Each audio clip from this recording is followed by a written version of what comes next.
Hello, everyone, and welcome to today's News Tonight, the weeknight news show where we're joined by special guests, our lovely patrons, and our awesome YouTube audience to discuss the day's gaming news. I'm your host, Derek Bittner, and I'm joined once again by my good friend and GVG co-founder, Ash Paulson, along with our very special guest, the returning for the third time now, TheGoldenBolt, who very topically released a new video today, one on Sonic Adventure 2. Yeah, that was a very good coincidence. Nice. Yeah. I saw that. I'm like, you know what? I'll reach out to Kevin today. I was thinking when you DM me, I was like, I wonder if that was a coincidence or not. So I might have seen it. I was like, you know what? Let's grab him. Yeah, no, that worked out. Well, then, with that being the case, we got to get your thoughts really quick on the Sonic 2 trailer from the Game Awards. Like, are you as hyped as we are? So the thing about my SA2 video is I'm not a huge Sonic guy, and that's kind of the perspective I've been taking on. Like, I recently played all of SA1 and learned to love SA1, so obviously I had to do SA2 because I've played that in the past and I never really liked it. I still don't like it, but I did research into the development and I get why, because that game was made by only like 11 people instead of 60. So it all makes sense pretty quickly. Yeah. But I never ended up watching the Sonic movie 1 because that was the last movie that hit theaters before the world ended. So I've kind of like, I don't kind of want to watch it now because I have like a bad mojo. I mean, I fear that if I watch it, I'll open Pandora's box. And start maybe the world ended because you didn't watch it. That's true. That's a good point. That's true. I am going to watch it before Sonic Movie 2 comes out because I really like that trailer, to go back to what you were asking, Ash. Yeah. Nice. Honestly, I think you'll enjoy, even as a non-Sonic, like a non-hardcore Sonic fan, I think you'll like the Sonic movie. It's just a good, family-friendly, it's fun dumb Sonic fun. movie. It's not, It's high just art or fun. anything, but it's a fun, dumb time. It's on Netflix now, right? I think. I don't know where I it's think at. it is. Is it? It's somewhere. I don't know. And if you like Ace Ventura era Jim Carrey, you are in for the biggest treat. Oh, yeah. The biggest treat. Now that it's like streaming somewhere, I'm more likely to watch it. It was just that it hit theaters and I'm like, no. Sure. Because like a week later, or a month later. Gotcha. I can't. Okay, it's on Paramount Plus, according to Super Gamer Dude in the patron chat. Paramount Plus. There you what go. The hell? I can cause immediate pain to anybody who's played Sonic Adventure 2. The first time I played it, I did not know that Knuckles had a breather that he could find. So I went through the final level with no breather for Knuckles. Oh, that's the worst. That was a pain. I did it. I know. It sucked. Chris Mykonos fan, friend of GVG and friend of mine, mentioned the same thing when we were going through it because he was like, "Hey, just so you know, get the fucking breather." And I was like, okay, I think I got it, so I'll double check. And I did not get it, so thankfully I knew where it was from like osmosis from watching my friends. I forget now, so yeah. I just knew it was somewhere in the mine level, and it took me a while to find it. But worth it compared to whatever the hell that level is when he swims in radioactive fuel. Yeah. That's the worst. Oh God. I died so many times. It was like that was the thing I needed to get past. Once I was past that, it was I was golden. But otherwise, whew, that was rough. Yeah, I can't. By the way, Derek, how are you feeling, man? Oh, sorry. No, you're good. I'd say I'm about 95% right now. Just I have a slight headache, mostly like a sinus headache. The congestion isn't quite as bad as it was. It's just one of those things where it's like, I'm not 100%, but I don't feel like I'm going to, I need to sleep and pass out or anything like that. Right. So that's good. Progress at least. It was funny to me when I was, you listened to my Pocket Dungeon review and you said, "Oh God, you sound so sick." I'm like, that's the best I sounded all day. I specifically recorded because that's when I was sounding good. I mean, your delivery was great. Since I've known you for so long, I could just tell that when you sounded nasally. I'm like, oh, you don't sound like your normal self. Your review is badass, man. You did a great job. And for anybody who hasn't watched it yet, check out Derek's Shovel Knight Pocket Dungeon review right here on the channel. Just went live on Sunday, so check that out if you haven't already. I've talked to so many people because I don't think too many were looking into Pocket Dungeon before it came out. I was just like, oh yeah, the Shovel Knight thing. I don't think anybody realized it's a roguelite. Because I didn't. That caught me off until guard. You told me. Yeah. No, I didn't know that at all until you told me. It's such an interesting thing because they have Shovel Knight Dig, which I think is also a roguelite. We were talking before the stream. And it's fascinating that they have both those coming out in pretty close succession. But, hey, it's more Shovel Knight finally, so. What I do know is that when I was helping you find music for the review, Derek, I was like, I need it's new good. The sound, Jake Kaufman soundtrack in my veins. Some of those songs as you're playing through, it's like, you just feel pumped up. You feel really pumped up. Excited. That said, I can't wait. That said, for those who have not seen the review, there is an option to have like an infinite lives mode where you can still go be forced to go back to camp and start over if your entire thing fills up. But if you just die from enemies, you'll get it'll give you another chance to beat that level. That's really nice. Right. So it's plays more like a traditional puzzler at that point. Gotcha. So, good stuff. Real quick, before we go any further, though, this is a Monday, and on Mondays, we have to shout out and celebrate our wonderful sponsor, The Game Orb, which is a YouTube channel that brings commentary and gameplay footage from the Nintendo Switch and Xbox Series X gaming systems. While they are still running Let's Plays of Splatoon 2 and Super Mario 64 from the 3D All-Stars collection, they are also adding new games like Sonic Colors Ultimate and Roller Coaster Tycoon 3. Also, there are now shorter videos on a playlist called The Game Orb Minis for clips that are highlighted, so be sure to subscribe to The Game Orb at the link in the description, along with their good friend Galactic Reaper. And we currently have The Game Orb at 374 subs. We are only 26 away from that magic 400 that we've been shooting for. That is awesome. Awesome.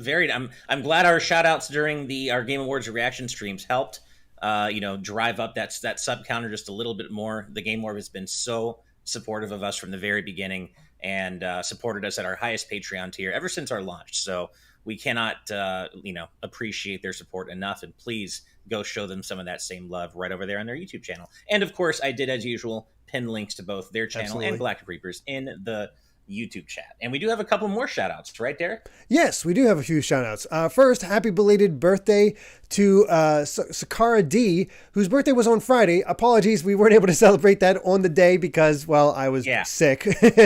and Brandon was kind of swamped in work, so couldn't run the stream otherwise. So just wasn't quite able to pull that off. But I hope it was a happy birthday and hope you had a good one. And also, Juan is heading to Colombia for the holidays, so definitely a safe travels to them. That's cool. That's cool. Yeah, safe travels, Juan. Have a great time with your family in Colombia, and happy belated birthday, Sakara D. And thanks for hanging out with us for my Friday TNT replacement stream of Mario Kart. But just wanted to give you a proper TNT birthday shout out. I have to, because apparently just December is filled with birthdays. I swear. Right? I know. Yeah, I'm a December baby too, so there's a lot of us. Gotcha. Something it's that about Labor Day weekend that gets you. Yeah, I guess so. Well, no, it would be, it'd be March or whatever. Yeah. I'm trying to work it out in my head, but I guess around March. I was in the womb for St. Patrick's Day, of course. That's check out. Speaking of birthdays, the most important birthdays this month too. Mega Man's birthday is in 4 days, December 17th. True.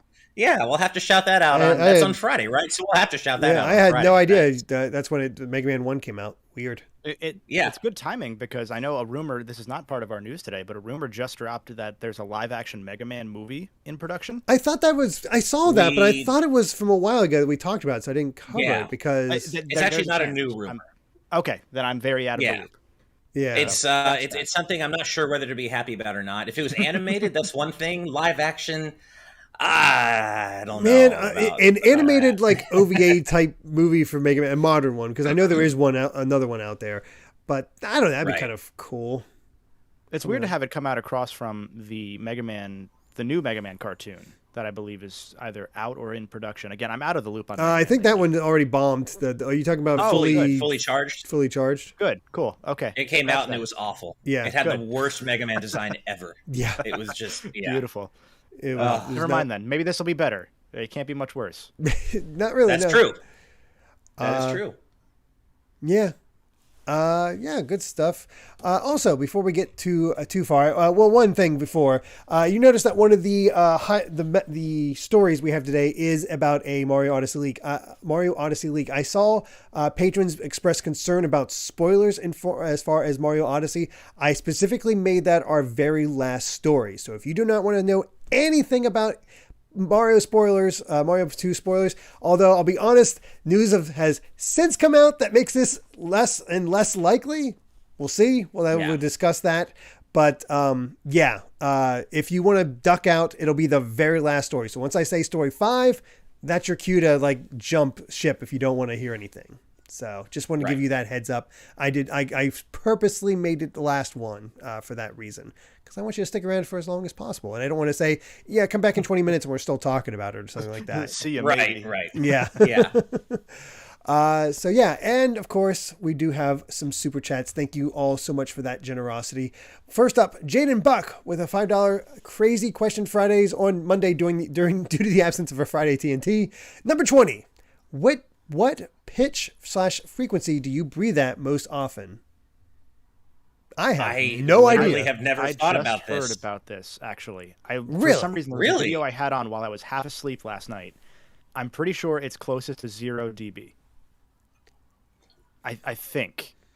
Okay. I'd have to like just leave my mic on and just breathe into it normally, because I don't know. It was something like maybe it's a little higher than 0. I'm forgetting now, but I swear I just like, it's weird. What's the phrase for that? Whatever. It's a weird coincidence that it just popped up, and it was just something that I heard like half asleep, and I woke up and I was like, is that right? And I think it was 0 was like what your breathing usually is. Huh. I mean, my nose is stuffed up on one nostril, so I'm breathing a little heavier, but yeah. Right. I'll take your word for it. I guess 0. I wish I had a more accurate answer for an answer I knew to be accurate for you, Jaden. But yeah, I don't know. So sure, 0 dB, I guess. It's good trivia until I'm inevitably proven wrong. Yeah, exactly. Yeah. Next up, I should say, excuse me. Jessica with a $10 super chat. Thank you so much, saying, hey guys, just popping in to say that last Friday I finally got a PS5.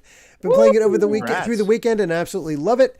Astro's Playroom is so much fun and adorable. Yes, it is. Still need to actually beat that myself. I haven't actually finished it, but what I played was really good.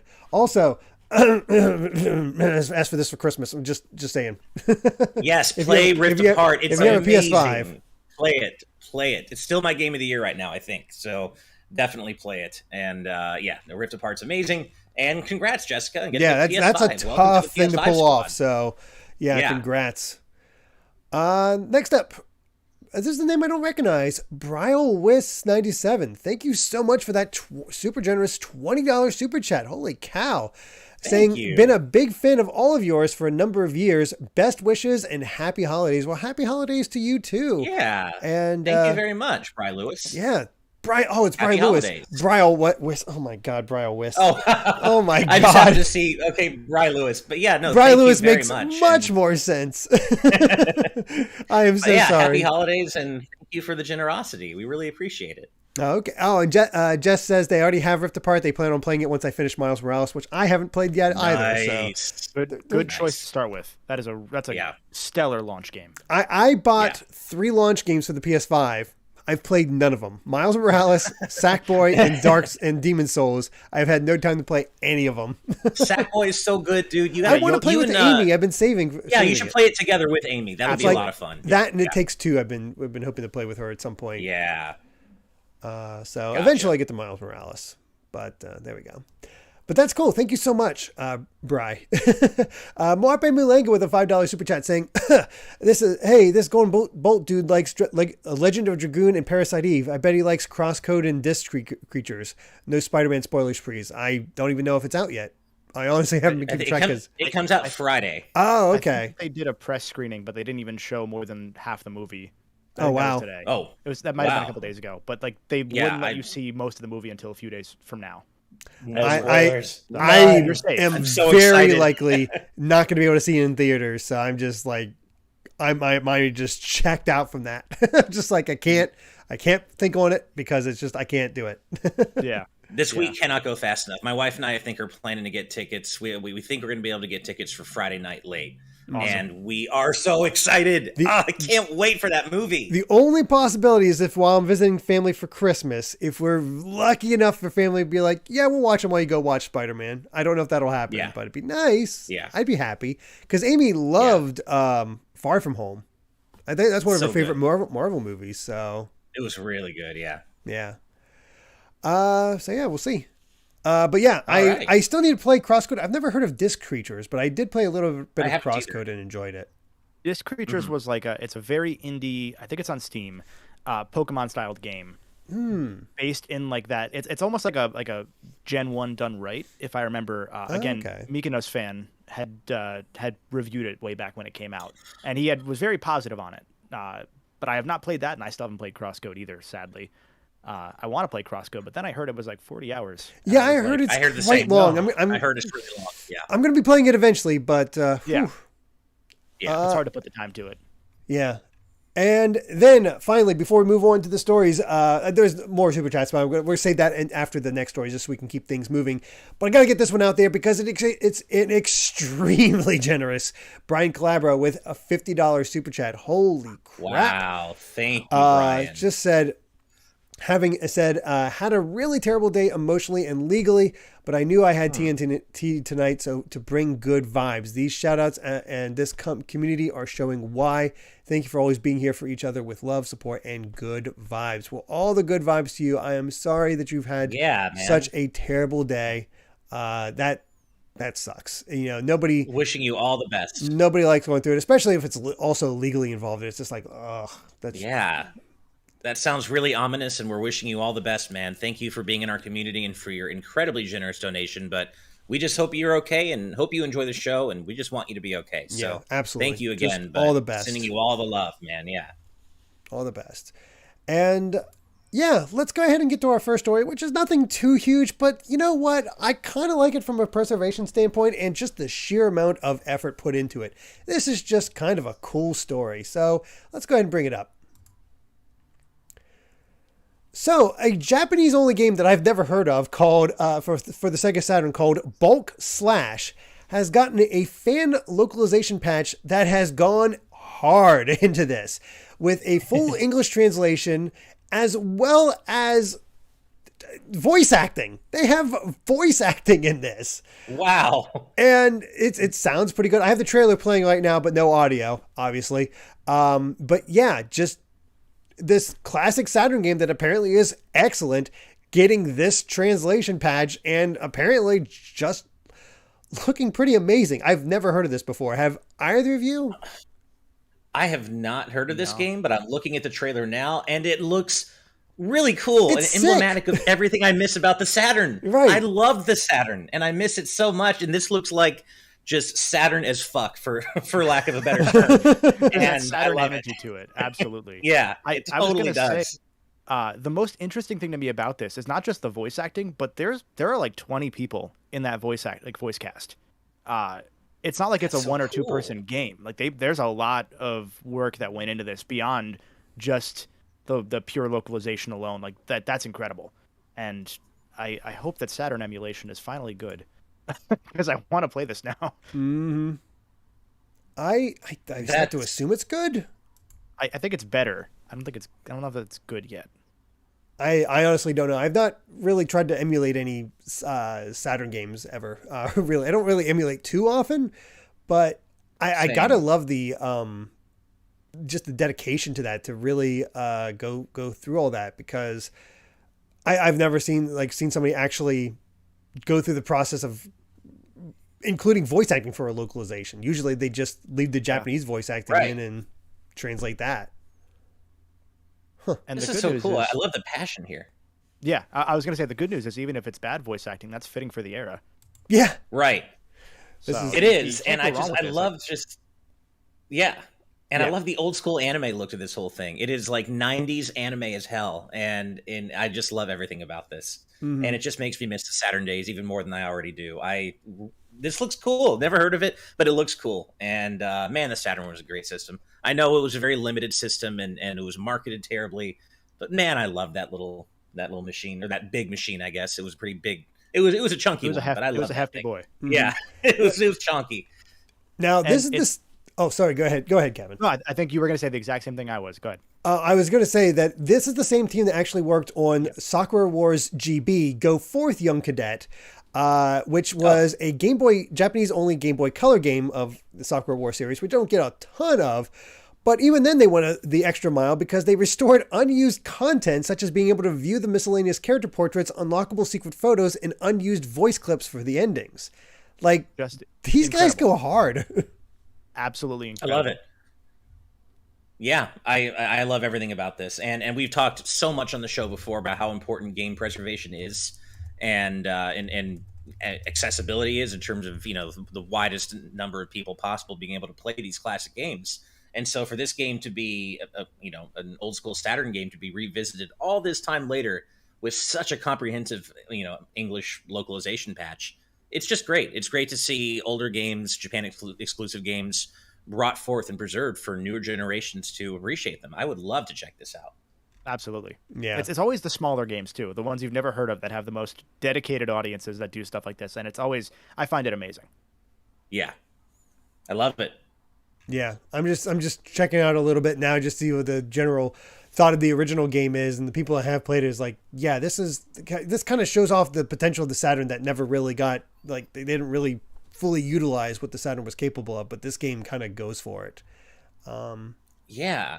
Weirdly enough, I'm kind of getting like Zone of the Enders, but 90s anime cheese vibe. If Zone of the Enders was a little bit more colorful and less, I don't know. Yeah. Dour. I'm sure it doesn't play exactly like Zone of the Enders, but that's kind of what I get at first glance. Mm-hmm.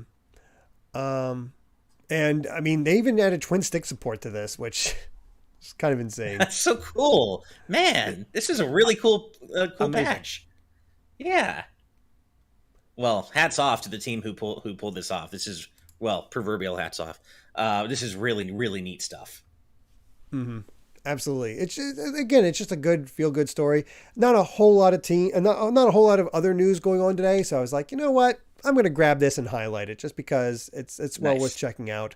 Just look up bulk/fan localization. You should be able to find it, and boom, you're good to go. Nice. So yeah. So yeah, again, not too much else to say. And so let's go ahead and grab those super chats that we skipped over before. First up, Rec BCQ with a $2 super chat saying, seeing No Way Home on Thursday. Nice. Jealous. Enjoy. I'm so excited. And then Sonic and Mega Man 531 with a $2 super chat as well, saying Springman from ARMS versus Rex from Xenoblade Chronicles 2. You choose. Yeah, that's not a contest. That's Rex.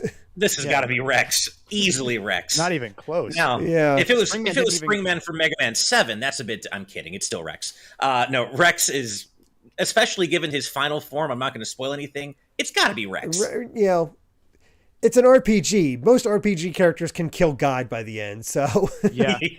I mean, I guess credit to him. Neither really got into Smash, so... That is true. That front, they're even.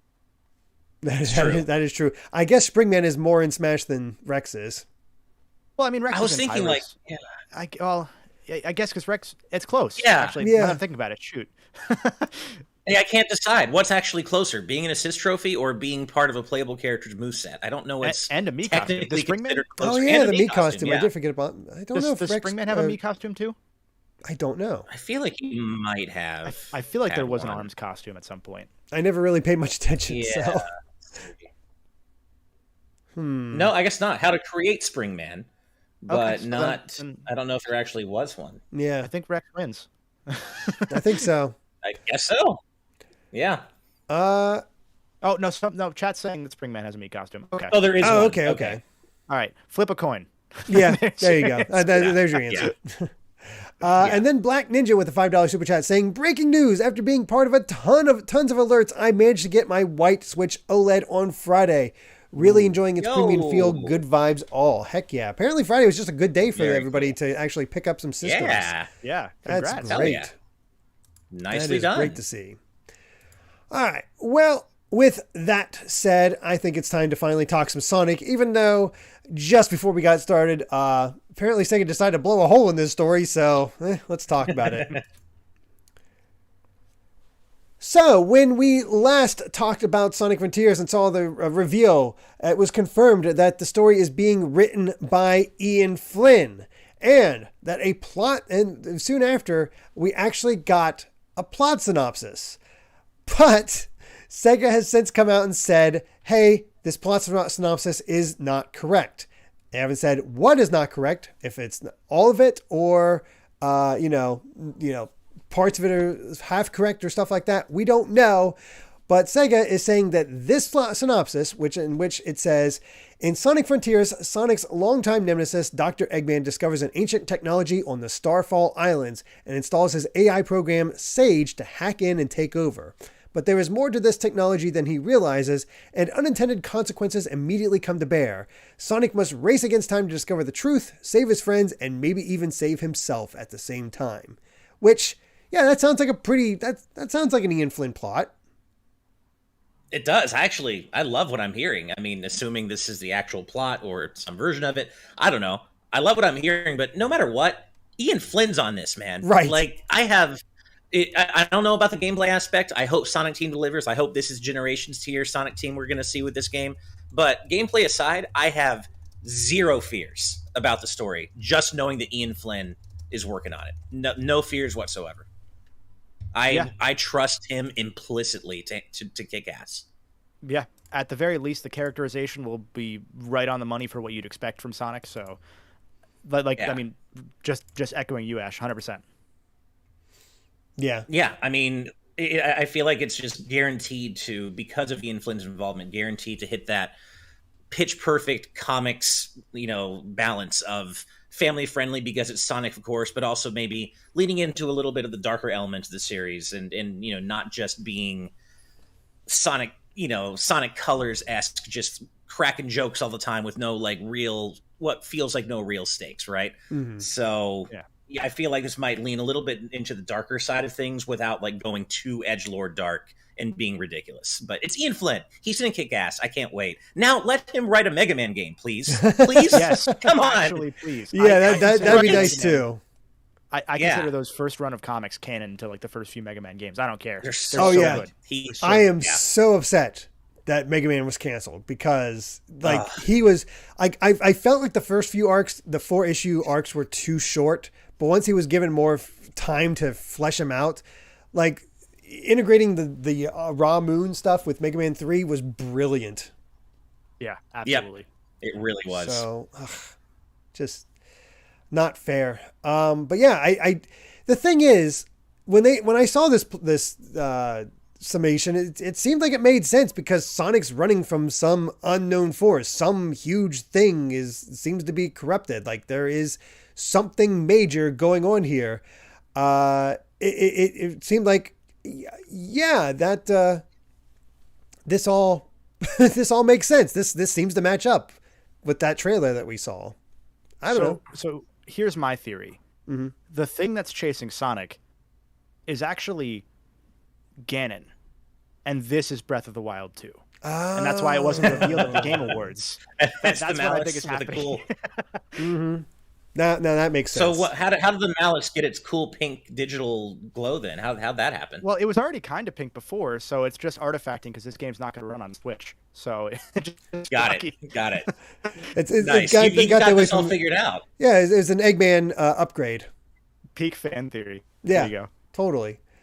Also, it does feel like a kind of Flynn thing to do oh yes, the EA program's called Sage, which is an anagram of Sega, of course. Right. I don't. Well, and Sage is also the name of the Sonic. I don't know what it stands for. I can't remember offhand, but it stands for the Sonic Fan Game Expo or Collective or something. Yeah. Yeah. I'm not crazy. Okay, I thought that was it too because that was my first thought when I heard. UD playthroughs, Sonic Amateur Games Expo. There you go. That was one of my first thoughts too. And I don't know if it's as Jaden Buck points out, they actually said that. I like how they named Sage after the Sonic Fan Game Expo Sage. I couldn't tell you if they specifically named it after that on purpose, but I do think it being an anagram of Sega at least is absolutely on purpose. Yeah, there's no way it's not. If a pull it off. Oh man, I don't know. That's this thing. I don't know how much of this is true now, especially with Sega saying it's not, or some part of this not true. But again, this plot, this storyline really matches up with the trailer they showed, I feel. It does. I feel like it does. And of course, this is like full on tinfoil hat status, but what if Sega reached out to Nintendo Everything to let them know the story is incorrect because it actually is correct and they're trying to throw people off the scent?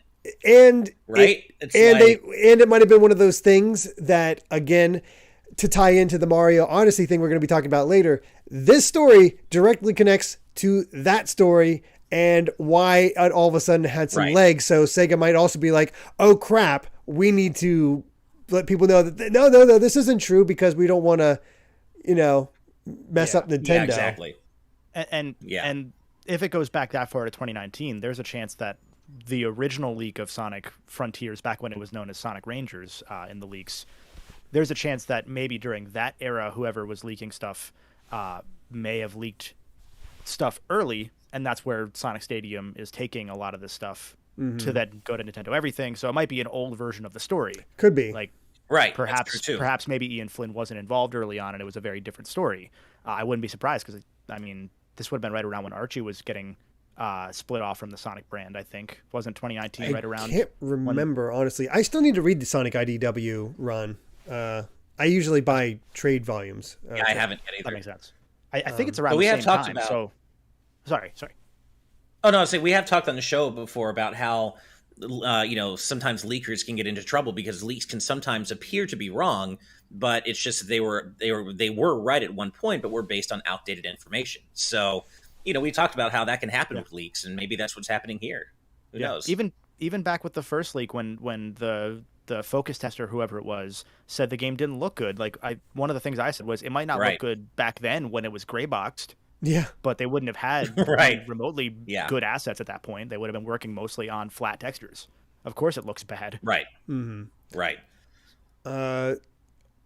I see a lot of debate about whether Sonic's friends will be playable. Like a lot of people are hoping, Spicy Pandaughter really hopes the other characters will be playable with this one, and I don't know if they'll do that or not. I mean, if he has to save his friends, I might unlock them as time goes on. Because I did put forth the idea a while ago for Sonic to, have to rescue his friends, and it kind of becomes like a Metroidvania in a way because each friend unlocks a new area that you have to use their skills to reach. Yeah, it would be a good time for it with this game, and I love that Metroidvania idea. By the way, that's a really good way of doing it if you're going to do it, especially with an open world like this. Absolutely. I don't know. Yeah, that's the thing. It's just and I mentioned this during our Game Awards reactions too, but if we get the best version of Sonic Team and they can nail it, they can nail the gameplay side of this, the idea of having a good game, a good Sonic game in an open world where you can actually utilize his speed and feel like Sonic running around these beautiful open worlds. I know I'm setting myself for very possible disappointment here. I get it. But let's just say we're in the best timeline and Sonic Team nails this. This could be so cool. I know I gotta check my excitement. I know I need to, but man, I want them so badly to nail the landing for this so badly.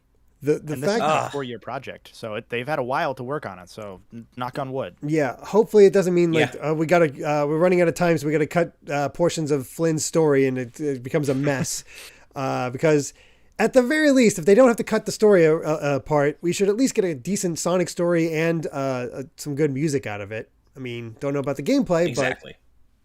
But now that I'm thinking about it, one other thing related to Frontiers, it was only probably 6 months ago that Roger Craig Smith had said, "Oh yeah, I'm done with Sonic." That was like a negotiation thing that Sega seemingly didn't want to pay him what he was worth. So this game would have only gone into the voiceover booth in the last few months then. Yeah, I guess so. Right. That's true. Unless he was done before that. But That's I thought he said it was like he was done. It was his last project before Frontiers. It did, yeah. Mm-hmm. So that might give us a little bit of insight as to when the story was actually... there's some stuff with Rift Apart that I won't say spoiler-wise, but that game went through a lot of rewrites late in development too, like a year before it came out. So there's a chance a lot changed in just the last few months. Yeah, possible. Right. And I'd be very curious to know how they've been spending these 5 years in development, because I think it's a good sign that Frontiers isn't due until holiday 2022. Yeah, that tells me that they're taking their time. They're not trying to rush this out the door, and I think that's a good thing. At the same time, as people will tell you, Forces had like a 4-year development time, and 3 of those years were focused on just building the engine, and then the last year was just game development, and then Forces turned out to be the turd it was. So I hope that this is not 5 years where 4 years was built, was spent building the engine, and then just 1 year in the actual game. I hope that this 5-year gap between Forces, or what will be a 5-year gap between Forces and Frontiers, is indicative of a really protracted, take your time, game development period, which would seem to be the case if we're taking those Sonic Rangers 4chan leaks at face value, which we have been. So that would suggest that this has been in development for quite a while. Yeah. Absolutely. We'll see. I'm sure by E3 we'll have a lot more. Yeah, I think that's when they'll start rolling out their marketing. Right around E3 time, 100%. Absolutely. Yeah. But let's go ahead and continue on to our next story, which paints a picture of the supplies. Like, congratulations to the people who got the stuff that they've been wanting to get, those PS5s and the Switch OLEDs, because it's a little rough out there. Yeah. Mainly because the whole supply situation has led to less sales than last year for all systems. And it's, the Switch sold the best. It's back number 1 for November 2021 with over 1 million units sold. It has been the top-selling video game console for 35 of the last 36 months. However, it also sold less than November of last year, and the PS5 and Xbox together barely equal what the Switch sold in total. And to paint an even more dire picture of just how much the supply chain has been wrecked by COVID and this whole component shortage. Yeah. The PS4, Xbox One, and Wii U sold more in November 2021 than the Switch, PS5, and Series and Xbox Series in November 2021. So 7 years ago. My God. That's. Yeah. I love how Z Huge, like, in parentheses, specifies yes Wii U. That's wild. Wow. Daniel Ahmad there. It's so fascinating because there was a report a few months back that had indicated that, for example, the PlayStation 5, it might still be, it may have dropped off now because of November being light, but it was up until November the fastest selling console, even above the Switch. So it was one of those weird, like, everybody has it, or everybody wants one, but nobody can get one because everyone has it situations, where it sold, like, I think it's probably now in the 15, 16 million range, which is a huge first year. And yet we're still seeing just how, like you said, Derek, just how bad the supply chain situations have been. And it's going to be that way for another 2-3 years. Yeah. And it's not being helped by the fact, like, Ubisoft, we're doing NFTs. No, bad. That's just going to kill the supply chain even more. You're screwing yourselves. Right. And this isn't just games that this shortage is affecting. It's hitting everything. Like, my mom is in the market to get a new car, and she can't find the one she's kind of buying because of the chip shortage affecting what's going into cars as well. She can't find it. It's just they're indefinitely backed up on back order because there's just not enough. This is hitting everybody. Certainly, I mean, it's hitting games a ton because of the nature of what video games are, but this is hitting every industry, or almost every industry. Yeah. And I mean, I've been talking before about how I've been trying to find an Xbox Series X, can't.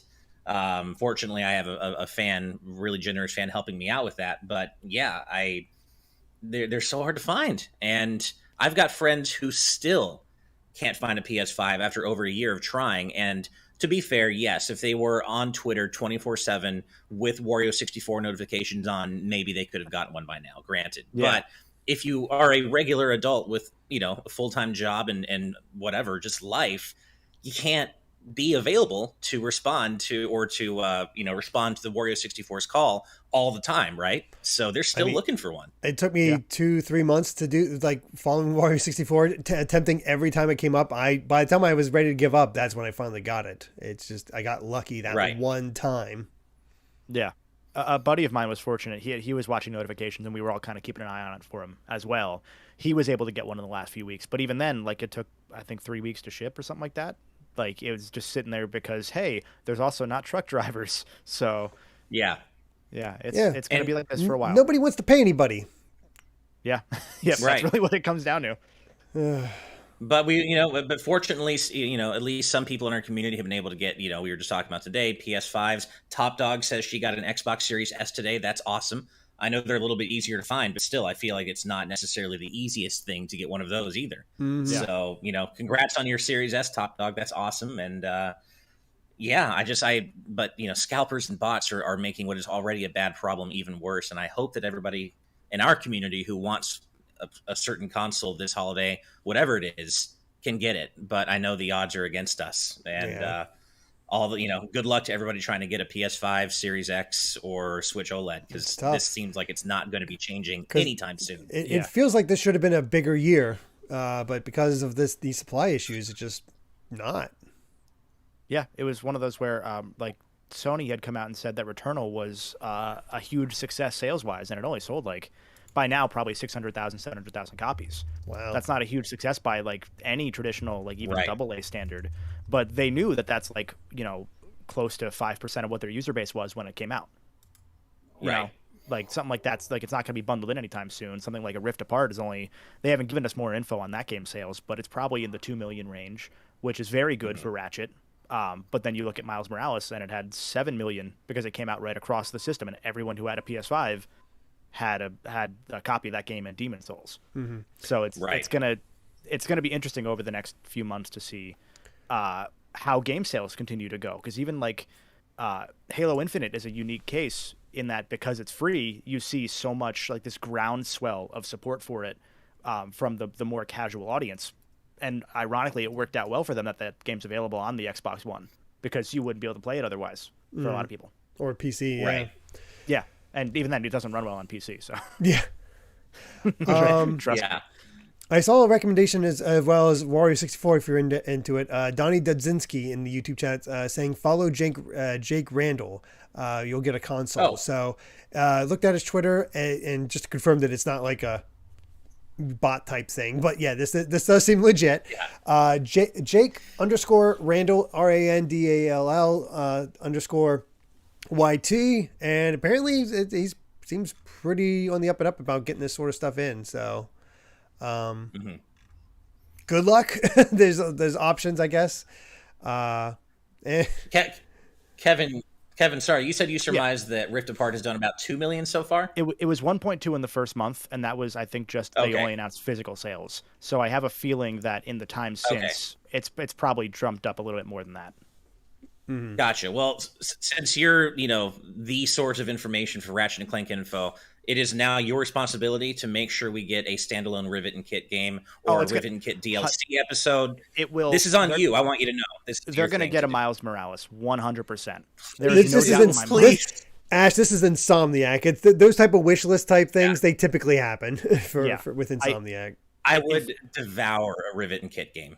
I just would love that so much. Yeah, I have a couple theories as to what they're going to do next, and I think it's going to be two things next year, which could be one or both of these two things. But next year is the 20th anniversary of Ratchet and Clank, which means that we're all old.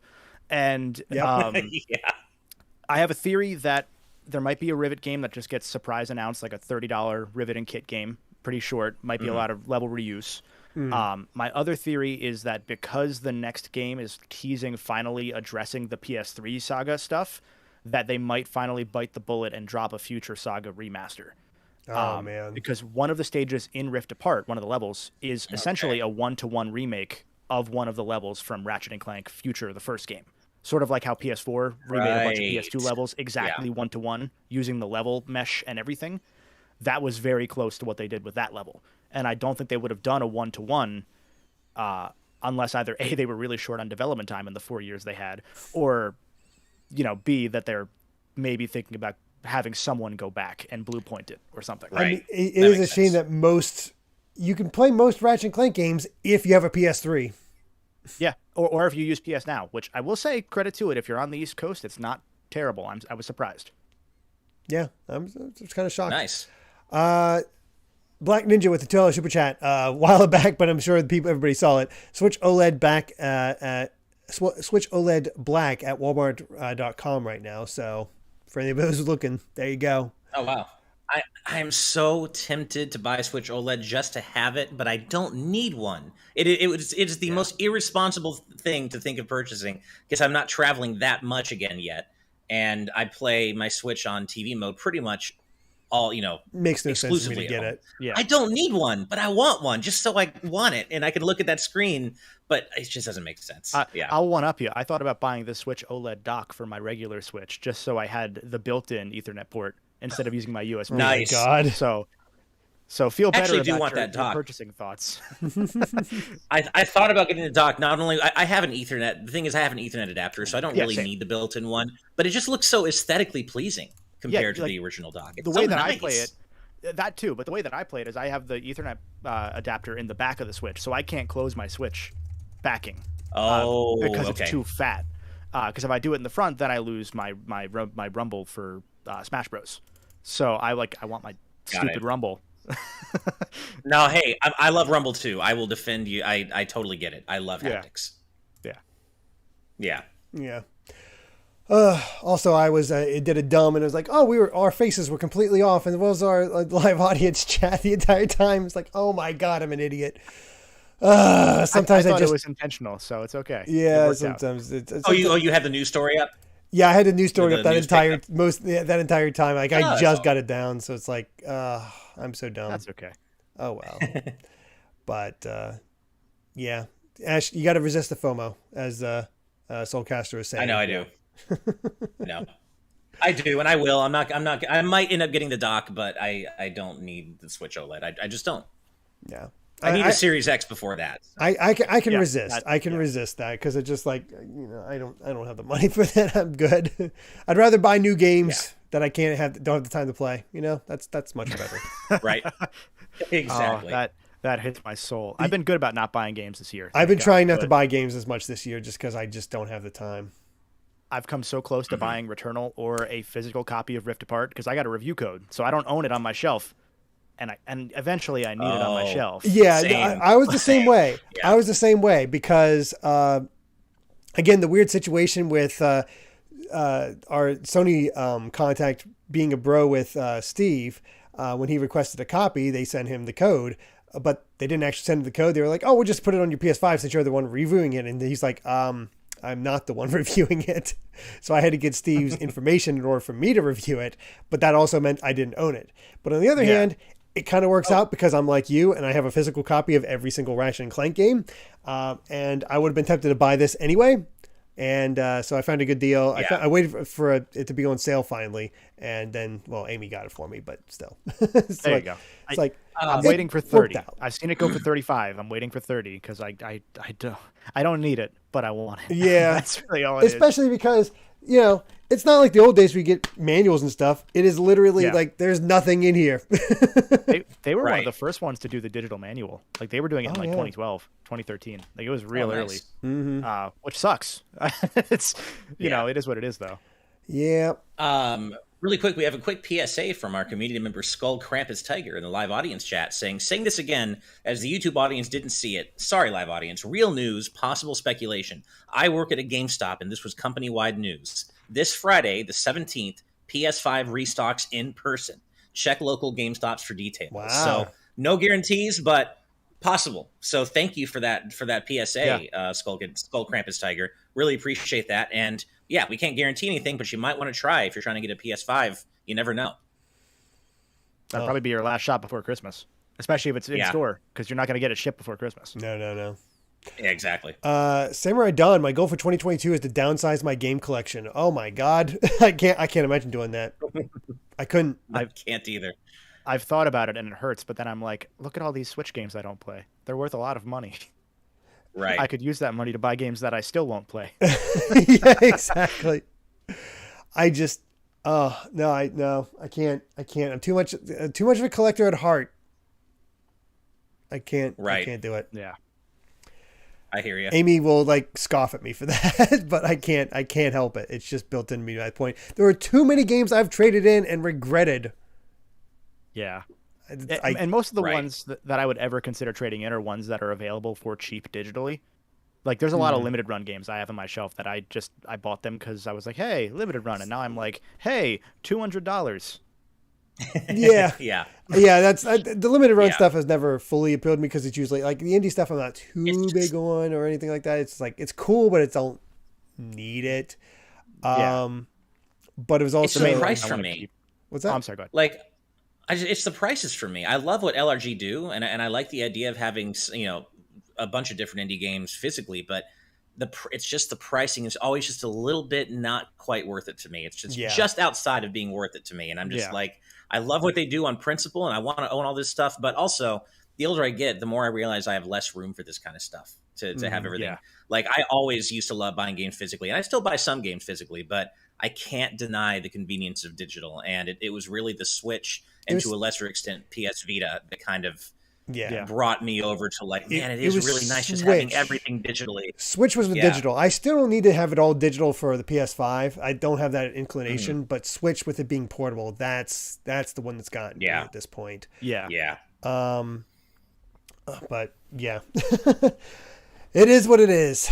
But well, let's go ahead and get to our next story, which let's continue talking about Sony. We've been talking about Sony a lot, but they did something kind of cool today that definitely got people talking and excited. So let's bring it up. So Sony has revealed different color plates and controllers for the PS5. And what's great about these plates, you just swap it off the what you typically have, pop them on. It's not a whole new console. It's just, hey, here's the shell for it. Pop those bad boys on. You're good to go. I think it's what, $50, I want to say, before that. These are hot, man. These are, I love these colors. All of them. Yeah. The light blue, the purple, and the pink. They're all really cool looking. It's hard. I'd probably go for the purple, but I just want them all. Like, these are really nice looking. Yeah, they're very tempting, and the fact that they're so, it's so cheap. You don't have to buy a brand new console. I think that's a big thing, just to make that convenience. Yeah. Oh, there's red and black too. I didn't see that originally, but the red and black are really neat too. I was wondering when they were going to do this because they did a C&D to D-Brand, I believe was the name, a few months back because they were making their own custom PS5 shells, and they essentially said, oh yeah, we'll do it until Sony tells us not to, once they start doing it themselves. And then Sony C&D'd them, and then obviously they got upset about it instead of saying, well, they're doing their own. So I saw that they left a sassy response on Twitter. But man, these colors, like I'm glad that I just got a red DualSense, and I'm glad I just did because all those other ones look really nice, and now I don't need them because now I have 3 DualSenses, and I would have bought them if I knew more were coming. So I'm glad I just did it. Yeah, reverse FOMO. Man, I might have to spring for one of these. I don't know if it would be the light blue or the purple. Purple's like my second favorite color. But I also really like that light blue. It's hard, man. But I kind of want hard, man. Yeah. The light blue's really nice. I'm having a hard time, but I think I might have to get one of these. I'm not gonna lie. They're really nice looking. Yeah, I'd say I definitely think the light blue and the purple. I'm not usually a huge fan of purple, but that does look good. It does. It actually is. Oh, go ahead. No, I was going to say the other benefit of this is if you're looking to get a solid state drive for your PS5, you have to pop the shell off to install the solid state anyway. So 2 birds, 1 stone if you do it right around then, because these come off really easily. Like I think I had to snap mine on when I put my PS5 together. Oh wow! Oh, did you? I didn't realize because I got a very early PS5, and I think one of the sides I had to put on, I had to put a stand on was the thing. Never mind, I'm dumb. Oh, I had to put on the stand too, which is kind of a weird thing in itself. But they had that weird screw on the bottom. Yeah. As Hyrule Hermit points out in our live audience patron chat, it looks like GameCube purple, which I was thinking the same thing, and I still maintain that the GameCube is one of the most aesthetically pleasing game console designs of all time. I love that thing. I love GameCube purple. This reminds me of that. I love this thing, man. Although as Rob Arman Xmas does point out, fuck these prices, buy third party, quality is good, and the price is half as much as Sony. But if they're getting C and D, then you can't buy them anymore. Yeah, you can't buy them anyway. Yeah, so not much you can do at that point. Pro tip: buy them 4 months ago. Yeah, yeah, exactly. No, I heard Deep Brand's quality was very strong. I wouldn't be surprised if it was at least as good as the Sony quality. Sure, but hey, now it's too late. Which is kind of sad in a way. Yeah. But yeah, it's a good look. It's nice that it's the plates as well. But I don't think that other company was doing controllers, so you got that at least. So they were only doing the plates, which I think they're still the typical price. I don't think they're any more expensive than usual. It was weird because the white DualSenses are $69, which is obviously a lot. The red one specifically is $75. And I don't know if maybe the white one dropped in price or if they made the other colors more expensive because they didn't mass produce them as much. Maybe. All I know is I didn't want to spend money on it, so I asked for it for a Christmas gift. Smart.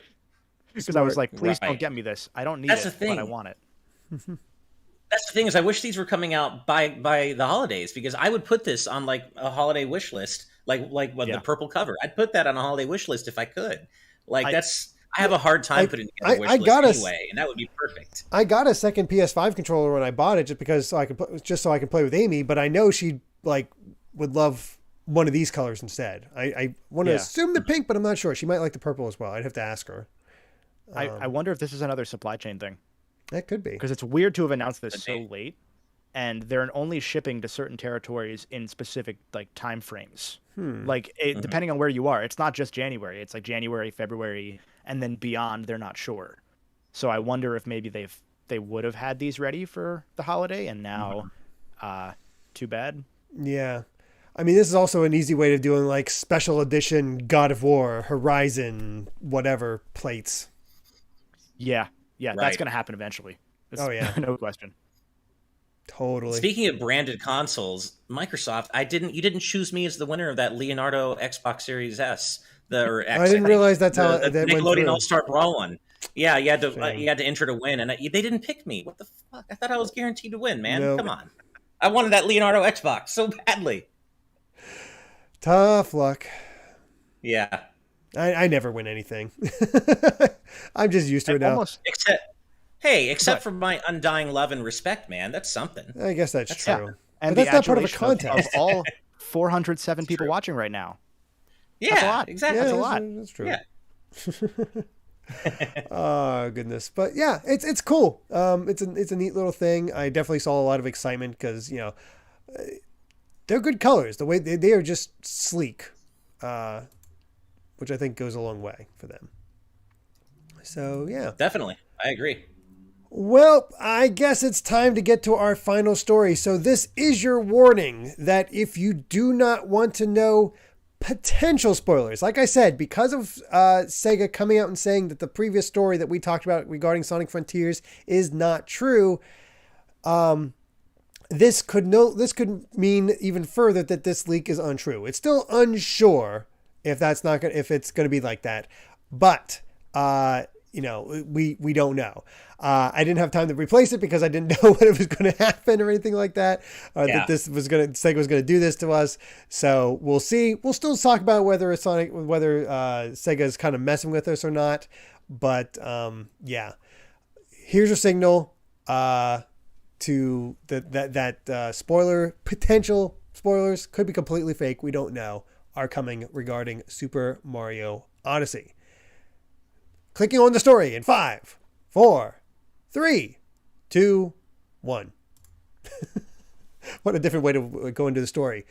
But yes, I know, right? That Sonic plot synopsis may have confirmed an old 2019 leak of Super Mario Odyssey 2. This was talked about by Sour Bulba on Twitter and basically linked to an archive of the leak to have sort of ideas, but some of these are screenshots. So the pictures we have here on the left talk about basically what we just saw as the story summary of Sonic Frontiers, except a little bit further. But yeah, it mentions Dr. Eggman creating an AI entity that's spiraled out of control. It also mentions that in this, that Sonic suffers from amnesia during this. But it also goes into the fact there's going to be 4 exotic islands to explore and skyscraper-sized Titan boss battles, which we saw a giant enemy at the end of that trailer, which again feeds into this being possible. They also name-dropped the Starfall Islands. Yeah, the Starfall Islands, which was mentioned. A close combat system to take down enemies. Apparently, there's supersonic modes that will go as you through all this. There's going to be a whole skill thing, solving puzzles, crazy stuff like that. So it makes it seem like it has, that this is true. That's why I kind of was like, oh wow, this does really match up.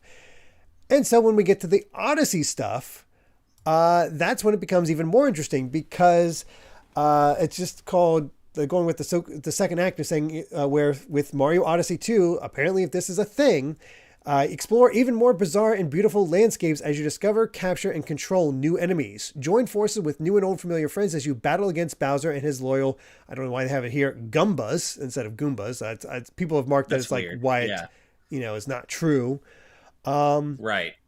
But apparently Luigi is along for the ride this time with Cappy's best friend Bowler, who's decided to join the party. So Luigi is also part of this, and apparently there's co-op. And apparently it's a newly remodeled Odyssey. Explore new corners of the universe and upgrade the Odyssey as you progress. And then apparently Yoshi and others will join the party as well with 20 distinct locations. With all kinds of new moves. That last bit of 20 different locations and Yoshi being in the game. That's like the most exciting part for me, assuming this is all real. And that's the thing. Yeah. We don't know if that update from Sega, we don't know how much that throws this into doubt. The one thing that does make me question this in a major way is hundreds of new side quests that offer up over 100 hours of additional something. That's a lot. Unlikely. There are a couple things here that I want to toss in to be the skeptic. Yeah, that I usually am. One, I had looked through this thread before we started. That Sonic picture is a DeviantArt fan image. Okay. They specifically mention like these are 2 different Sonic games that are leaking here because one has online multiplayer and one does not. Right. So the first page of like this little Twitter thread, which I don't think is on the screen, the concept K is what it's listed. No, I do not have that on screen. Sorry. No, you're fine. It mentions like a supersonic ranking system. It mentions that you can play as Tails and Knuckles, sort of, and it mentions a bunch of other stuff that's very clearly not listed for the other version of what we now know as Sonic Frontiers. So that would mean that there's another Sonic game that we don't know about, which is possible. But that plus the original leak having mentioned like, oh, here's a picture of Mario from the new game. That's just the Cascade Kingdom. Yeah, it is. So it's a little weird, and that's what makes me skeptical. Is a couple things that happen all in a row here, that they could all be true, and I would like Mario Odyssey to be true, especially with co-op, but this won't be the reason that I get hyped. The reason I would get hyped is that they never made DLC for Mario Odyssey. Yeah. They had the updates. And the other thing is, let's just suppose for a second that this was all true at the time that it was posted. Let's just say that that's fair. That's fair. It's still, the even the leak or the leaker goes out of their way to say they did an online survey on several ideas, concepts. So let's say this Odyssey 2 concept is real. It's still apparently just a concept, which doesn't always make it into not every concept is made into a full game. I mean, so this could have been all real. Galaxy 2 was made up of the concepts. Odyssey 2. Yeah, Galaxy 2 was made up of concepts not used in Galaxy 1. So, right. So there could be so many ways this goes. This could be or have been real at the time that it was posted, but maybe Odyssey 2 just was never made into a full concept, or maybe it was. That's what we're getting, and that's what we're going to get announced at E3 next year. Who knows? But what if we did get, though? Let's say we did get Odyssey 2 next year. That would mean that presumably Breath of the Wild 2 and Odyssey 2 in the same year, just like before. Splatoon 3, the rumors of Xenoblade 3. And Splatoon 3. 2022 is just 2017 sequel. Exactly, which is super exciting to think about. All we need is a new Switch. Funny that. Yeah, right. I just hope that, like, let's say Odyssey 2 is real. I really enjoyed Odyssey, but I mostly loved the campaign. I thought Odyssey's post game, other than one specific kingdom that you get after the main game, was really disappointing. And I would like to see the return of maybe a more just a steadier difficulty spike, or not spike, but a steadier difficulty incline, because the post game mostly felt as easy as the main game, except for the very, very few post game stars actually felt like a real challenge to me.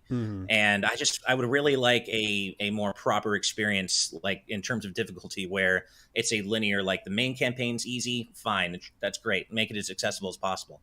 But I want some real challenge post game. I even thought the Darker Side of the Moon was shockingly easy compared to, Champions Road and stuff like that. I'll take that another step. I love Odyssey. I think it has the best Mario movement of any Mario game ever. But I really want them to use that in like you said, like more of a platforming challenge kind of way, because most of the best challenges that Mario Odyssey has to offer, there are only 2 moons. Like, it's only like one moon and one hidden somewhere in the level. Like, we don't get a proper like mastery test for a lot of your platforming skills at any point throughout the game.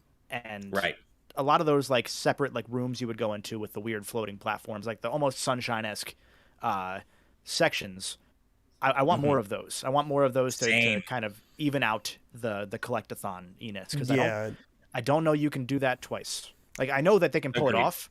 I don't know that they can pull it off as well as Odyssey 1 did, and that already got flack for being mostly just collectathon. Yeah, that is one of the big complaints about the original Odyssey, is just how you trip over moons constantly. They start feeling less like a reward. Which I think was perfect for what Odyssey was when the Switch came out, because it was a portable game. I think now we're kind of settled into the idea that the Switch can also house portable games that aren't just constant drip feeds of dopamine. So I think that it would be interesting to see it take a very different direction while keeping the same core philosophies, because the player base has now evolved. It's been 5 years. Breath of the Wild 2 isn't going to be very original now, because there have been 15 Breath of the Wild since Breath of the Wild 1. So, like, it's one of those where if they just make the same game again and it took 5 years, great, but I don't know. Yeah. And like, shit, those 2 games were like 2 of my favorite games probably of all time. So, like, I want more, but I want them to do more. They can't just coast. Yeah, I don't think they'll fully coast. Hard to say. No, I don't think so either. But... I'll be honest, I don't, even before this, I don't think it's fully matched up, but I thought it was interesting enough that the whole, so much of the Sonic stuff appeared to be right at the time, or matched up. That was the thing that kind of gave me pause. Otherwise, I probably would have skipped over this. It's an interesting discussion to have, especially since there's a title in here in this survey that allegedly happened, which was one is Sonic the Hedgehog Genesis, which is already a game that exists, and it's the worst Sonic game. And then there's Sonic the Hedgehog Rise of the Titans, which gives me big Crash of the Titans vibes. Yeah, and that's probably not a good thing. No. Yeah. So, well, it's very I think we can all... Sorry, go ahead. I think we can all probably agree that regardless of whether it ends up actually being Odyssey 2 or not, we're on deck for a new 3D Mario announcement next year. Oh, it's about it it's seems about like it's about time. It's probably past time, to be honest. Yeah, and especially considering we never got Odyssey DLC, and really the only thing we've had since is kind of, it was a cool experiment what Bowser's Fury turned out to be, and it may be indicative of where the next mainline 3D Mario title is going, but it was still a pretty bite-sized experience. So I think we're on deck for the next big 3D Mario announcement. Yeah. And I hope they take the same cues that they hopefully did from Bowser's Fury, because a lot of what that does is exactly what I wanted out of like an Odyssey expansion or an Odyssey 2. Was like the same sort of open world level design, but with more proper platforming challenges. And the fact that you can actually use different power-ups in there too, even better. Right. Yeah. Yeah, exactly. Different classic power-ups, I should say. True. Yeah. Hustlebun with a $1.99 super chat. Thank you so much, saying Bowser's Fury with Odyssey controls, the dream. That would be cool. That would be pretty damn awesome, I gotta say. Yeah. And what it does make me think like each world be kind of like the Bowser's Fury area. which would be like kind of funny to me because it's basically the ukulele concept where it's just like, here's your level. And we just keep expanding upon it as you do other things. I don't know, which makes me pause a little bit about the idea of like, here's your kingdom. And as you do more stuff, the kingdom opens up even more. It's like cool, but it's also, I can see that being a little exhausting. Yeah. Right. I think it could have been done. I think that there's legs to that concept. I think that ukulele just didn't do it super well. I think Impossible Lair actually did it really well. Yeah. So they clearly learned from that, but right. Ukulele had a lot more surface level or under the surface level problems rather that betray that style of structure. Right. Mm-hmm. Agreed. Yep. Sire3MK with a $10 super chat, just with a nice thumbs up animation. Thank you so much. Appreciated. Thank you. And the 554 with 5 Peruvian Soul, thank you so much, saying, depending on how far they are in Breath of the Wild 2 development, they might start releasing Mario news after the new Zelda's release. I don't know about that. Maybe. I mean, I feel it like depends on when you think Breath of the Wild 2 is actually releasing. I feel like it's one of those things where Nintendo just sort of like, no, here's all kinds of games type thing. It doesn't really stop them one way or the other. It's kind of ready when it's ready type thing. To me, as long as Breath of the Wild 2 doesn't infringe on Monolith Soft with Xenoblade 3 like it did with Xenoblade 2, I'll be happy. Because Monolith Soft died for Breath of the Wild 1. Like, Xenoblade 1 could have had, or Xenoblade 2 could have had a unified art direction if most of the artists weren't busy working on Breath of the Wild and they just outsourced to a bunch of anime artists. And then we got what we got. You know, I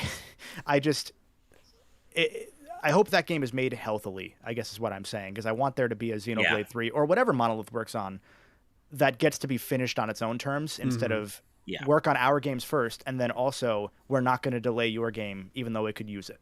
Like, it still needs to come out in December and be sent to die. Even though it did very well. It still did very well. On kind of a related note, I kind of hope that I do believe that spring 2022 is probably the earliest we can even think about considering when we'll get Breath of the Wild 2. And I think it'll be later than that. No, but I actually kind of hope it is. Yeah, I mean, that's the absolute earliest, and I think it's going to be later than that. But I hope it is for similar reasons related to Horizon Forbidden West. Let Horizon 2 breathe.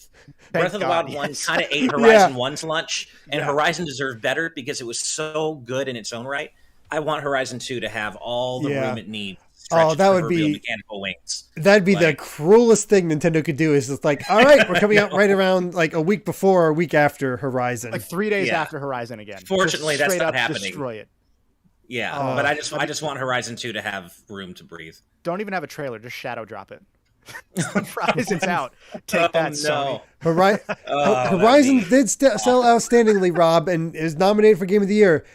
The conversation wasn't there, I think, is the big thing Ash was talking about. Yeah, that's what I meant. Nobody talked about Horizon until way after the fact when they were like, oh, right. Yeah.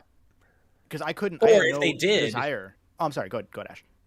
No, I'm saying, or if they did, what they were saying was, oh, that looks like Breath of the Wild. Is Horizon trying to rip Breath of the Wild off? No, they're completely different games. How would they do that when they came out 3 days apart? Exactly. Well, it was worse because Breath of the Wild was revealed first, but then Horizon came out first. Like, they made a whole ass game in between when Breath of the Wild was initially announced 47 years ago and when it came out. So, of course, they look similar. The bow is just the thing that game developers want to do this generation, just like rope. Right. Like, it's just what the gimmick is. Oh, man. Mm-hmm. It's... let's see. Who else but Zane with a $5 super chat saying, I wish the captures had more depth. Mario's moveset is very diverse, but the captures only have 1 or 2 simple actions that you really can't really combine. Yeah. That'd be a way to expand upon it. Mm-hmm. Yeah. Yeah, definitely. I agree. That would be cool. They all got used. I keep cutting you off, Ash. I'm so sorry. Oh, no, it's okay. Go for it. I was going to say, I think they were all used to their fullest potential. But I think that potential could have been expanded upon further, if that makes sense. Like, they were all used as much as what they were capable of in the game allowed. And I think that to that extent, they used they squeezed all of it out of the towel, if you will. Yeah. Mm-hmm. Agreed. That sounds about right. I need to I want to check something here because just to be sure, because Sonic and Mega Man 531 saying with a $2 super chat saying, "Wait, did you forget my other super chat?" And I'm looking at that. Yeah, right. I was actually about to say there were a couple of the older ones that you missed. I did miss a few of the older ones, and I do apologize about that. So we'll cover the old ones right now, beginning with Sonic and Mega Man, saying Master Hand from Smash Brothers versus Polygon Man from PlayStation All Stars. It's got to be Master Hand, right? Yeah, no. Yeah, I don't remember Polygon Man being fist that, versus face. Yeah, the real winner is going to be the T-Rex from Astro's Playroom. Nice. Oh, there you go. Nice. Agreed. Yeah, but yeah, between those two, it's Master Hand for sure. 100%.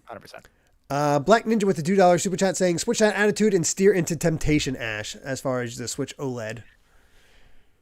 Right, I know. I wasn't sure if that was related to that or me like hyping myself up irresponsibly for Sonic Frontiers on the gameplay side, but that makes more sense. It being about the Switch OLED, and no, I won't. I can't. I won't. It's not happening. At least not right now. I gotta wait till next year. I'm squarely focused on getting a Series X right now on the gaming hardware. You'll see a tweet tomorrow. Ash will be like, "I caved and bought an OLED Switch."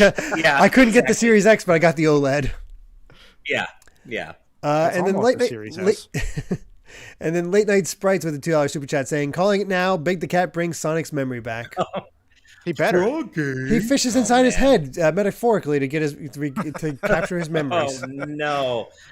Please no! Please no! I wouldn't mind if Big was like in the game doing his own thing and he had a cameo, but please don't like give him a major gameplay portion. They won't though. They won't even give Tails and Knuckles gameplay anymore. So in 3D Sonic games, so if they're not even giving Tails and Knuckles a chance to shine anymore, they won't give Big a chance. I want Sonic and Big. Just a Sonic and Big game. Just a Sonic and Big game. Nobody else. Don't even reference the rest of the characters.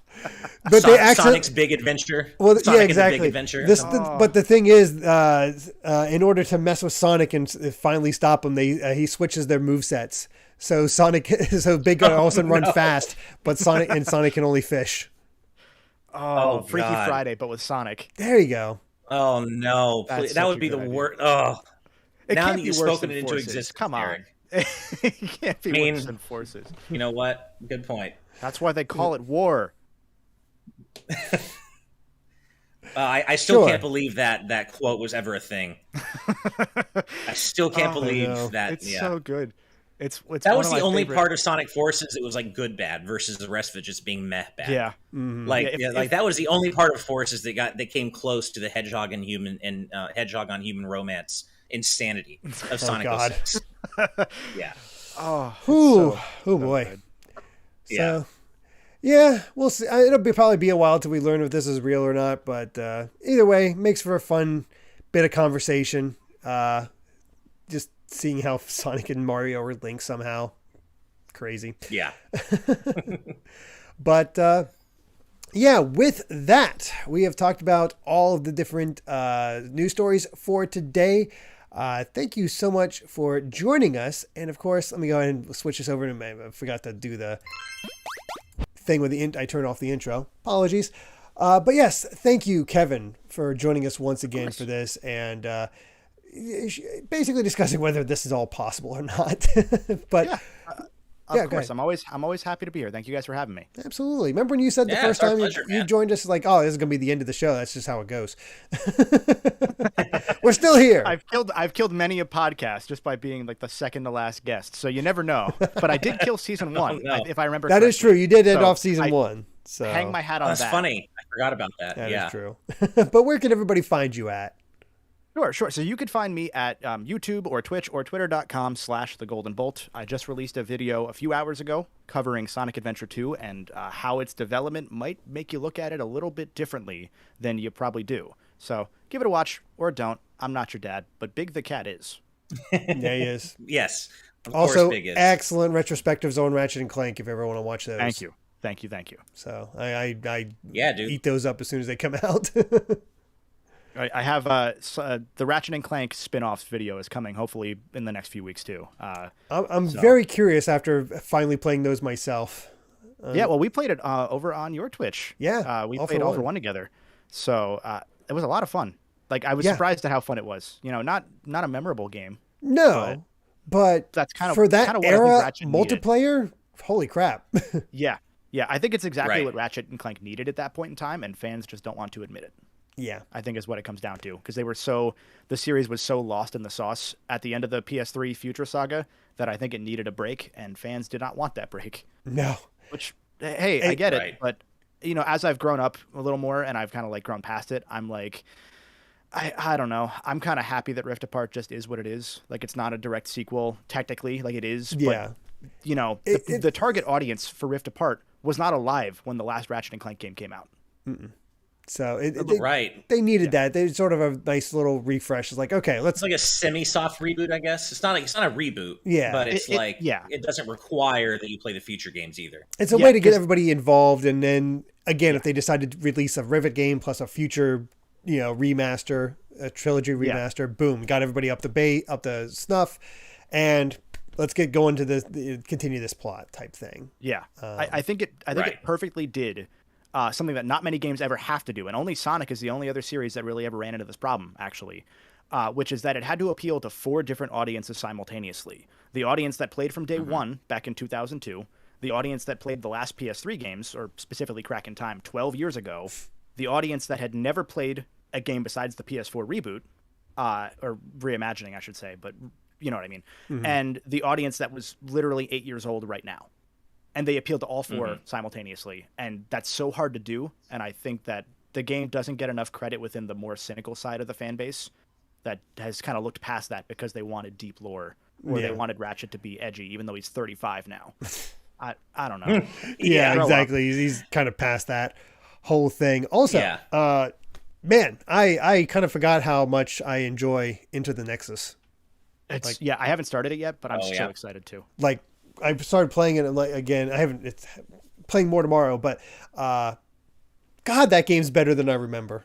Like, I remember enjoying it, but it's like, holy crap, this is like peak almost. Like, they really fine tuned it. If it was just a bigger game, it'd probably be up there with Crack in Time, but on its own merits, like, geez. I think it was only 4 months of development, give or take. Don't hold me to that. How do they do this? They were incredible during that game was sent to die. It only got 1 print run, came out 3 days before the PS4. It's just, and it's like the mixture of PS3 Ratchet like storytelling and PS2 Ratchet gameplay structure. Yeah. And man, that game does not get enough love. No, because I remember liking it at the time, being like, yeah, it was a good time, but I like Crack in Time was like more about like looking at it now. I was like, holy crap. If it ran at more than 20 frames per second, it'd be perfect. But hey, what can you do in 4 months? Yeah, exactly. On an engine not meant for third-person gameplay. That should be part of the Future Saga, by the way, because it does kind of lead directly into that. So you have to honestly skip Quest for Booty. You don't need to put Quest for Booty in there. Put it into the next instead. Yeah, honestly, 1-to-1, spot on, because it's even listed as like an epilogue. I don't know if it's listed on the cover art, but it was always marketed as it's the epilogue to the Future Saga. It's going to answer all your questions, and then it didn't. But hey, still pretty good. Yeah, still a good time. So this doesn't have anything to do with Ratchet specifically, but speaking of being sent to die and speaking of stories I want to see a continuation to, this is my reminder to you all: please don't sleep on Guardians of the Galaxy. I'm reaching the late game of it right now, and the story genuinely keeps surprising me in all the best ways. Oh, nice. I want another game with this version of the Guardians. They're all so well characterized. I know we don't have time to talk about it. It's the end of the show, but don't sleep on Guardians of the Galaxy, everybody. It's actually really good, and that Best Story Award that it won at the Game Awards, it deserved it. It's my favorite story of the year. It's really good. Yeah, that's awesome. I'll admit I've been sleeping on it, so once it hits a decent sale, I think I'm going to pick it up because I've heard so many surprises. Don't let Avengers. Don't let it happen with Avengers. It's great. Yeah. I have plenty of games I've picked up and stuff and played, but as far as like the big like Sony games I still want to play and check out, I got Returnal, I got Ghost of Tsushima, I got Last of Us 2, I got God of War, I got now I have Guardians. Technically, I have Horizon 2 coming up. So, oh man, I don't know when I'm going to get these times. Once February hits, it's all over because there's 46 games coming out. So, better get your gaming in now. Good. Yep. Yeah. Jeez. Seriously. So yeah, we'll see how it all goes. But after that was a long outro just because I enjoyed talking Ratchet with Kevin so much. I'm sorry about that. No. I indulge. But yeah. thank you all so much for joining us. Always such a wonderful time. And of course, a massive thank you to all of our patrons, big and small, for getting us, for listening to us babble on about this sort of stuff. It's always a good time, and your support is just so appreciated. Absolutely. Of course, couldn't do it without you. An extra special thank you to all of our producers now on screen, as without you, this show simply would not happen. So thank you all so much for being there, for supporting us. It really does mean a lot. And of course, an extra special thank you to our executive producers. And those include, let me bring it up. I do have it up. I just need to actually get it up. Brandon Bovia, Rob Arman X, Fangs, Dan and Twistle, Z Patty, Hyrule Hermit, Sky Blue Flames, Eastman 23, Adam O'Sullivan, Octopuppet, Richard Herrera, Michael Phone, The D-Pad, Vesmio, Waffle King, Romsky113, Critter XD, Kitty Kong Fax, Angel Martinez, Vedron Hotik, Joshua Hunter, Benny Yao, Azran127, Black King, Pagrama, Geller, Joseph Rutkin, Titus Malvolio, Geeky Griffin, Lucky Wonderfish, Kyle, Top Dog 23100, Young Ben Kenobi, Doug Shomix, Andrew Medeiros, Orem M, Becca, Rocks the Cat, Killamox, Eddie B, Kai Ed, Kit Fisto, Kenneth Lee Stingle, Jessica Toad, Deaneth, Coda, Sci-Fi Lullabies, Michael McCall, Matthew Wong, Goron Amber, Straight Lace, Justin Matthews, Hoobie, Too Much Spaghetti, Mega Conrad, Ascaron 809, Rioner, Ditto M, Captain Finlandia, 60 Minutes and 60 Seconds, Nathan Steele, Spicy Otter. Sorry, my words slur, so I apologize for that, Spicy. The Game Orb, Dano the Artist, Super Gamer Dude 101, Grantles, Ravelox, Synchro Lord, Rosa Bowling. Hi, Steve's mom. Kotar Peck, Scuff 196, Kane Woolley, Skull Kid Tiger, Darksteel 01, Jason Uloa, Jaden Buck, Phantom Project, Cystic Warrior 29, DJ Jurassic, Super Dank Awesome Unicorn Guy, Dinner Sonic, Derek, Jeff Ed, Stag Nasty, Mumbling Yeti, Cameron Sharp, Screamo Shaman, Mason Riley, Keel, Santi the Person, Brendan Hess, Hustlebun, Noah Fitterer, Rizemon, Calvin Atkinson, Hanaru77, Brooke Obscura, and Tarvald. Thank you all so much for everyone for those. And one last super chat from Rob for $5 saying, I just need to actually get it up. Quotes by me. Got it. Yeah. Love it. Rob, you are the best at taking out of context quotes and highlighting them. Never change, my friend. I was gonna say I'll see you on the out of context Twitter. Yeah, seriously. Yep. Well, remember that you too could become a patron over at patreon.com/tvgaming, where you can get access to our exclusive post show and ad-free content for as little as $5 a month. Thank you all so much for watching, and if you like this video, be sure to subscribe to Good Vibes Gaming for more good times like these. Until next time, good night, good vibes. Thank you for the $2 super chat, Blade Burr, saying you guys are amazing, love your show, thank you so much, love you all, and until next time, bye. Bye, everybody.